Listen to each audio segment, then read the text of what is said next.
Hello दोस्तों। देखिए, आज हम प्रमुख विधेयक को पढ़ेंगे। हमारे संविधान के अंदर कौन कौन से विधेयक हैं और कौन कौन से विधेयक में क्या डिफरेंस है। और पढ़ने के बाद में आप ऑब्जेक्टिव क्वेश्चन भी लगाया करो। जैसे आप किसी बुक से भी लगा सकते हैं, जैसे घटना चक्र ले आना, या फिर जो आपके प्रीवियस ईयर में आए हुए क्वेश्चन हैं जिससे एग्जाम की आप प्रिपरेशन कर रहे हैं, तो वो लाकर भी आप टेस्ट लगा सकते हैं। तो उससे क्या होगा कि आपको एक तो रिविजन भी हो जाएगा और आपको ये भी पता चल जाएगा कि अब आप कितना स्कोर कर पा रहे हैं पढ़ने के बाद में।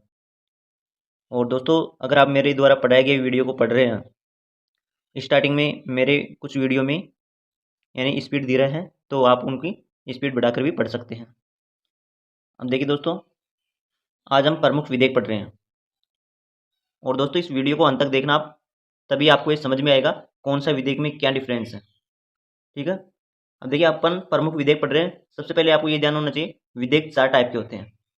कौन कौन से हैं? धन विधेयक, वित्त विधेयक और साधारण विधेयक, और कुछ विशेष भी होता है। ठीक है, संविधान संशोधन विधेयक। अब देखिए, अगर मैं धन विधेयक की बात करूं तो ये किस आर्टिकल में आता है? 110 के अंदर। जबकि वित्त विधेयक की मैं बात करूं तो ये 117 के अंदर आता है। जबकि मैं साधारण विधेयक की बात करूं तो ये 107 आर्टिकल के अंदर आता है। जबकि मैं विशेष की बात करूं यानी संविधान संशोधन विधेयक की बात करूं, ये 368 के अंदर आता है। ठीक है, तो आपको तीनों विधेयक ध्यान रखना, कौन सा विधेयक किस आर्टिकल के अंदर आ रहा है। अब देखिए, सबसे पहले अपन धन विधेयक पढ़ते हैं। अब देखिए, धन विधेयक 110 के अंदर आ रहा है आर्टिकल। अब धन विधेयक कौन घोषित करता है? ये डायरेक्ट एग्जाम में ऐसे क्वेश्चन पूछ लिया जाता है, तो लोकसभा अध्यक्ष करता है। अब देखिए, लोकसभा अध्यक्ष ये नहीं है कि किसी भी विधेयक को वो धन विधेयक घोषित कर दे। उनके लिए कुछ कंडीशन बनाई गई है, तो उन्हीं विधेयक को वो धन विधेयक घोषित करता है। अब देखिए, कौन कौन से विधेयक है जिसे लोकसभा अध्यक्ष धन विधेयक घोषित करता है। देखिए, इन 4 पॉइंट में मैंने कवर किया है।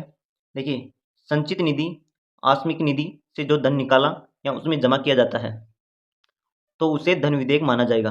किससे? संचित निधि और आकस्मिक निधि। संचित निधि कौन से आर्टिकल में आती है? 266 के अंदर। जबकि आकस्मिक निधि ये किस आर्टिकल में आता है? 267 में। और संचित निधि और आकस्मिक निधि से जो धन भी निकाला गया है या उसमें जमा कर दिया जाए, तो वो धन विधेयक के अंदर आएगा और लोकसभा अध्यक्ष उसे पारित यानी घोषित कर देता है। उसके बाद में देखिए, दूसरा पॉइंट अपना, संचित निधि आकस्मिक निधि से कोई भी धन निकाल कर खर्च करता है। ठीक है, अगर इन दोनों से कोई भी धन निकाल कर खर्च करता है, तो वो भी धन विधेयक के अंदर ही आएगा। उसके बाद में देखिए, किसी भी कर या टैक्स को लगाना, समाप्त करना, या उसमें परिवर्तन या चेंज वगैरह कुछ भी करना, संशोधन वगैरह, तो ये भी धन विधेयक में आएगा। ठीक है, कर या टैक्स, ये आपको ध्यान रखना है। चौथा पॉइंट अपना क्या है? भारत सरकार द्वारा उधार लेने से संबंधित विधेयक। देखिए, अगर भारत सरकार धन उधार लेती है, तो ये भी धन विधेयक के अंदर ही आएगा।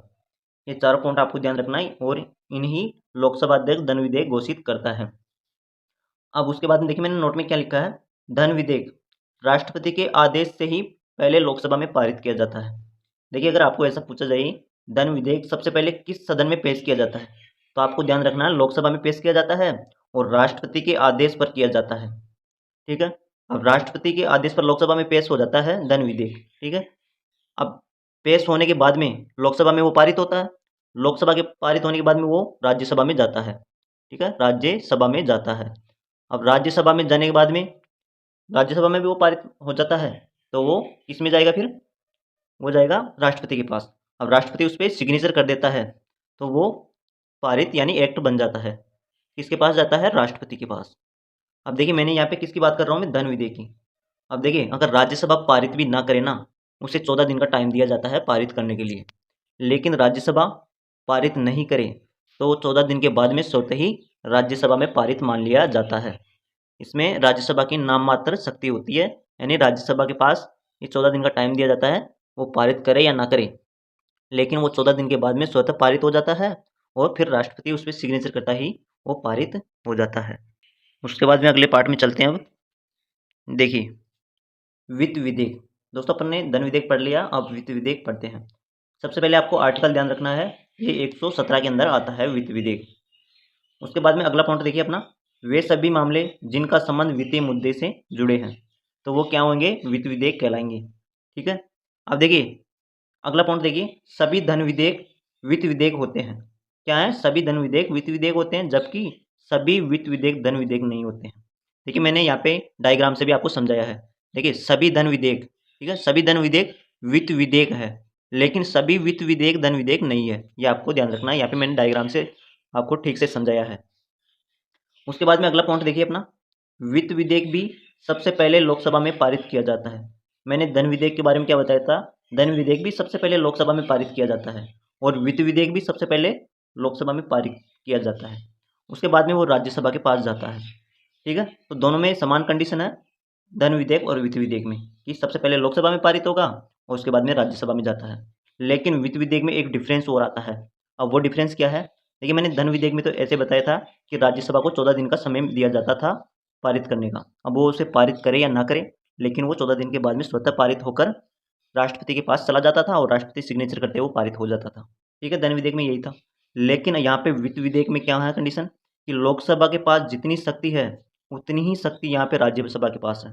अब राज्यसभा के पास जब लोकसभा में पारित होकर आता है तो राज्यसभा उसे पारित करे या ना करे। ठीक है, अगर वो पारित नहीं करती है राज्यसभा तो वो खारिज मान लिया जाता है, तो वो राष्ट्रपति के पास फिर नहीं जाएगा। अगर राज्यसभा उसे पारित कर देती है तो वो फिर राष्ट्रपति के पास जाता है। या फिर लोकसभा और राज्यसभा में मतभेद भी हो जाए मान लीजिए वित्त विधेयक को लेकर, तो दोनों के अंदर राष्ट्रपति क्या करता है कि दोनों की संयुक्त अधिवेशन बुलाता है। ठीक है, कौन बुलाता है, राष्ट्रपति। ठीक है, राष्ट्रपति संयुक्त अधिवेशन बुलाता है और किस आर्टिकल के तहत बुलाता है, 108। ठीक है, अब संयुक्त अधिवेशन बुलाने का काम तो कौन कर रहा था, राष्ट्रपति, जबकि अध्यक्षता कौन करेगा, वही लोकसभा अध्यक्ष। ठीक है, लोकसभा अध्यक्ष, ये आपको ध्यान रखना है। ठीक है, अब उसके बाद में देखिए राष्ट्रपति है ना वित्त विधेयक को लेकर वीटो पावर का प्रयोग भी कर सकता है। क्या कर सकता है, वीटो पावर का प्रयोग भी कर सकता है, जबकि धन विधेयक में ऐसी कंडीशन नहीं थी, ना तो संयुक्त अधिवेशन बुला सकता था और ना वीटो पावर का प्रयोग कर सकता था। लेकिन वित्त विधेयक में ऐसी कंडीशन है कि दोनों ही प्रयोग कर सकता है, और वित्त विधेयक का प्रयोग करेगा तो 111 आर्टिकल के तहत करता है राष्ट्रपति वीटो पावर का प्रयोग। ठीक है दोस्तों, अब देखिए अपन साधारण विधेयक में देख लेते हैं। अब देखिए साधारण विधेयक मैंने आर्टिकल बताया था, किस आर्टिकल में आता है, 107 के अंदर। आर्टिकल 107 के अंदर साधारण विधेयक आता है, न कि 368 में, आपको ये ध्यान रखना है। उसके बाद में देखिए अब साधारण विधेयक कौन कौन से होते हैं। साधारण विधेयक वह होगा जो वित्तीय मुद्दे से जुड़े नहीं हो। ठीक है, मतलब वो ना तो धन विधेयक है और ना वित्त विधेयक है, वही विधेयक साधारण विधेयक में बाकी सभी विधेयक आ जाएगी। ठीक है, दोनों विधेयक को छोड़कर, देखिए मैंने डायग्राम में यहाँ पे समझाया है कि वित्त विधेयक ये रहा ना और साधारण विधेयक ये रहा, तो यानी वित्त विधेयक और साधारण विधेयक के बीच कोई कनेक्शन नहीं है। ठीक है, तो जो भी वित्त विधेयक वो साधारण विधेयक नहीं है। अब देखिए अगला पॉइंट देखिए, साधारण विधेयक किसी भी सदन में पेश किया जा सकता है। पहले मैंने वित्त विधेयक और धन विधेयक में बताया था कि सबसे पहले लोकसभा में पारित होता है, जबकि साधारण विधेयक किसी भी सदन में पेश किया जा सकता है हमारे संसद के अंदर। ठीक है, वो राज्यसभा में भी पारित हो सकता है पहले और लोकसभा में भी पहले पारित कर सकते हैं। अब देखिए अब मान लीजिए दोनों सदनों में पारित हो जाता है, लोकसभा और राज्यसभा के अंदर, उसके बाद में वो राष्ट्रपति के पास जाता है। ठीक है, जब दोनों सदन में पारित हो जाएगा साधारण विधेयक, वो राष्ट्रपति के पास जाएगा। अब राष्ट्रपति के पास 3 पावर आ जाते हैं वो इन पारित करने के अंदर। ठीक है, अब देखिए मान लीजिए साधारण विधेयक है कोई, राष्ट्रपति के पास संसद से पारित होकर आ रहा है, अब राष्ट्रपति उस पर सिग्नेचर कर देता है तो वो विधेयक एक्ट में बदल जाता है। ठीक है, जब वो सिग्नेचर कर देगा राष्ट्रपति, लेकिन राष्ट्रपति वीटो पावर का प्रयोग भी कर सकता है और वीटो पावर का प्रयोग करके अपने पास रख सकता है। और रखने की कंडीशन क्या है, वो अनिश्चित काल तक भी रख सकता है अपने पास सुरक्षित। ठीक है, और किस आर्टिकल के तहत वीटो पावर का प्रयोग करता है, 111 के अंदर। उसके बाद में वो एक कंडीशन और है, राष्ट्रपति एक शक्ति और है, कौन सी शक्ति है, संसद के पास वापस भी लौटा सकता है उस साधारण विधेयक को। अगर मान लीजिए साधारण विधेयक को राष्ट्रपति वापस संसद के पास लौटा देता है पुनः विचार के लिए, तो राष्ट्रपति के पास अगर मान लीजिए वापस वो लौट कर आता है संसद से लौटाने के बाद भी, तो उस राष्ट्रपति को वह पारित करना ही होगा, यानी वो उसमें बाध्य हो जाता है फिर। तो आपको ये ध्यान रखना है कि राष्ट्रपति एक बार लौटा सकता है संसद के पास किसी भी साधारण विधेयक को, दोबारा नहीं लौटा सकता अगर वो लौट कर आ रहा है तो। अब देखिए हमारा 42वां संविधान संशोधन में क्या था कि राष्ट्रपति एक बार भी नहीं लौटा सकता था। ठीक है, 42वां संविधान संशोधन में पहले क्या था कि राष्ट्रपति एक बार भी नहीं लौटा सकता था अगर कोई साधारण विधेयक हो। अगर कोई संसद से लौट कर आ रहा है साधारण विधेयक, ठीक है, तो उसे राष्ट्रपति को पारित करना ही होगा, यानी वो बाध्य था। लेकिन 44वां संविधान संशोधन में फिर क्या हुआ, ऐसा हुआ कि अगर राष्ट्रपति के पास कुछ साधारण विधेयक आ रहा है तो राष्ट्रपति उसे एक बार संसद के पास लौटा सकता है। अगर फिर वो लौटकर वापस आ रहा है संसद से, फिर नहीं लौटाएगा। लेकिन ऐसे 44वां संविधान संशोधन में एक बार उसे पुनर्विचार की शक्ति दी गई है। अगले पार्ट में चलते हैं हम दोस्तों। अब देखिए, संविधान संशोधन विधेयक 368। देखिए, ये आर्टिकल 368 में आता है, पहले तो आपको ये ध्यान रखना है। उसके बाद में देखिए अपना अगला पॉइंट क्या है, यह संसद के किसी भी सदन में पेश किया जा सकता है।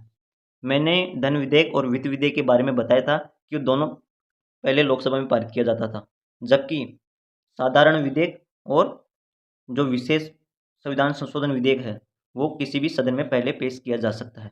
लोकसभा में भी किया जा सकता है और राज्यसभा में भी किया जा सकता है पहले पारित। अब देखिए विशेष बहुमत में क्या है, देखिए इसमें क्या है, विशेष बहुमत में यह संसद में 2/3 बहुमत से पारित होने के बाद ही राष्ट्रपति के पास जाता है। यानी संसद के दोनों सदन लोकसभा और राज्यसभा में 2/3 बहुमत से पारित होना चाहिए। जबकि साधारण विधेयक में ऐसा कंडीशन नहीं थी कि उसमें 2/3 बहुमत से पारित हो। देखिए दोस्तों, 2/3 बहुमत में कौन आएगी, वो सदस्य आएंगे जो संसद में जिस टाइम विधेयक पर मत चल रहा है, ठीक है, यानी वोटिंग हो रही है, उस टाइम के जो कैंडिडेट संसद के अंदर है उसी के 2/3 बहुमत यानी उपस्थित, ये आपको ध्यान रखना है, न कि पूरे संसद के सदस्य। जैसे मान लीजिए अगर हमारे संसद में लोकसभा की बात करें तो लोकसभा में टोटल सदस्य कितने हैं, 545। अब देखिए ऐसा नहीं है, उसमें जैसे मान लीजिए 300 सदस्य ही उस दिन उपस्थित है, कोई विधेयक है विशेष, ठीक है।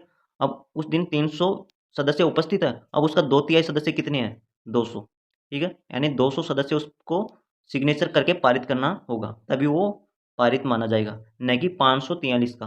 तो उपस्थित सदस्य का ही 2/3 सदस्य बहुमत उसे पारित करे और उसके बाद में वो राष्ट्रपति के पास जाता है दोनों सदनों में पारित होने के बाद में। अब देखिए विशेष बहुमत में कौन कौन से आते हैं, ये आपको ध्यान रखना है। जैसे अगर मान लीजिए विशेष बहुमत में वो आएंगे जो राज्य के क्षेत्र में परिवर्तन हो, ठीक है, अगर किसी राज्य के क्षेत्र में परिवर्तन करना है तो उसमें भी विशेष बहुमत की ज़रूरत पड़ती है। अगर मान लीजिए नए राज्य का गठन करना है, जैसे तेलंगाना बना था हमारा नया राज्य, तो उसमें भी विशेष बहुमत की ज़रूरत पड़ी थी। या राज्य के नाम में परिवर्तन, तो इसमें भी विशेष बहुमत की ज़रूरत पड़ती है। उसके बाद में देखिए विशेष बहुमत तो चाहिए चाहिए, अब इसमें क्या है, राज्य का समर्थन भी चाहिए, यानी राज्य के जो विधानमंडल है उसका भी समर्थन चाहिए। अब सबसे पहले आपको ये ध्यान रखना है, राज्य के जो विधानमंडल है वो आधे से अधिक इसको समर्थन करेंगे, तभी ये मान्यता होगा, ठीक है। देखिए जब संघात्मक ढांचा या मूल संविधान में परिवर्तन करना है तो तब यह बहुमत होना चाहिए, कौन सा, विशेष बहुमत और राज्य का समर्थन। यानी संविधान के अगर मूल ढांचे में परिवर्तन करना है तो विशेष बहुमत प्लस आधे से अधिक राज्य का समर्थन होना जरूरी है, तभी संविधान के मूल ढांचे में परिवर्तन किया जा सकता है। अब देखिए मैंने नोट में क्या लिखा है, इस पर राष्ट्रपति वीटो पावर का प्रयोग नहीं कर सकता है। दोस्तों अगर संविधान के मूल ढांचे में परिवर्तन करना है तो राष्ट्रपति वीटो पावर का प्रयोग नहीं कर सकता है, और ना ही संयुक्त अधिवेशन भी बुला सकता है। संयुक्त अधिवेशन मैंने बताया था आर्टिकल 108 के तहत राष्ट्रपति बुलाता था, ठीक है। अब देखिए इस संविधान संशोधन में यानी मूल ढांचे में परिवर्तन करना है तो राष्ट्रपति ना तो वीटो पावर का प्रयोग करेगा और ना संयुक्त अधिवेशन बुलाएगा। दोस्तों हमारे द्वारा पढ़ाया गया अच्छा लगा आपको ये वीडियो तो सब्सक्राइब जरूर करके जाना, हम आगे भी आपके लिए ऐसे ही वीडियो लाएंगे जो आपको एग्जाम में हेल्पफुल हो। थैंक यू दोस्तों, सब्सक्राइब करना ना भूलें। थैंक यू दोस्तों, आगे भी हम ऐसे ही वीडियो लाएंगे।